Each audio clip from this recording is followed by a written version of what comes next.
So again, we're on Psalm 43, and it's a very short psalm, and it looks as if it was one of the last psalms to be written in the book of Psalms. It has the feel of the presence of God, the temple of God, the hill of God, what they call the tabernacle of God, and sometimes the temple of God, and sometimes the house of God. Maybe we're in a period of post Zerubbabel and Joshua, the good high priest of that time. Well, you can make your own judgment. It starts off with this psalm by saying, "Judge me, O God." Never be afraid of telling God to judge you. Never be afraid of telling God to judge you. Much better to be judged and deal with it than to go on living in sin and hiding it. And plead my cause against the ungodly nation, or deliver me from the deceitful and unjust man. He looks at the big picture, then he personifies the big picture into an individual. That's why we're wise not to jump to too many conclusions when we come to difficult passages we don't understand, such as the son of lawlessness in 2 Thessalonians chapter 2. Was it an ungodly nation or nations, or was it an individual? Thou art the God of my strength, etc. But then he says this, and I think this is a good one for the first psalm of the second book. And this is your verse for today. O send out thy light and thy truth, let them lead me. Let them bring me into thy holy hill, into thy tabernacle, into the place of your presence, into the place of your power and your authority, to the place where decisions are made and things happen. That rules out most of our churches, I know, because we don't make that many decisions and there's not that many things that happen. A meeting together in a company of God's people, there should be an end result to it in practical ways.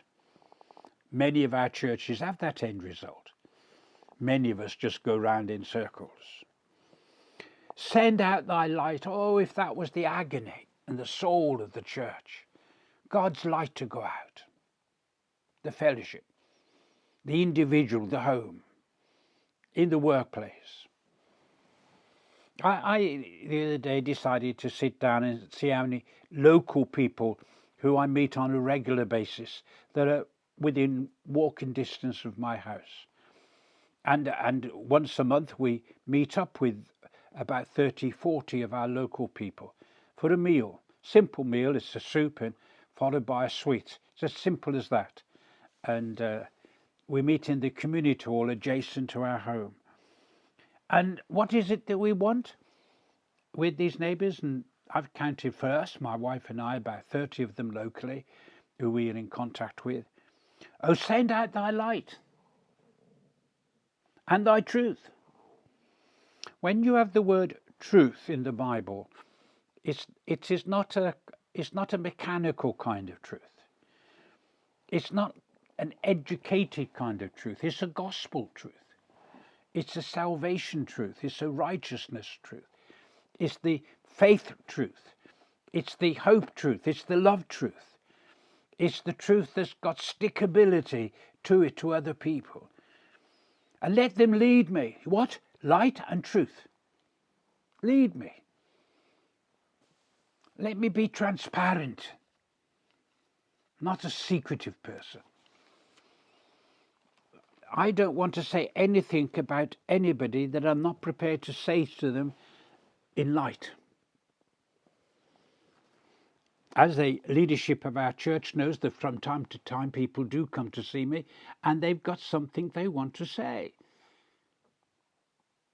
And I say to them, I'm here, I'm happy to listen, but I will make sure that everything we have and we share, that this will be communicated to the leadership. And they decide then whether they want to do that. I want transparency. I don't want grumbling. I disagree with leaders on quite a few things, but go and tell them. You don't have to gossip about it.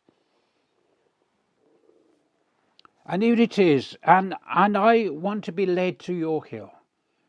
I don't want to be led away from your people.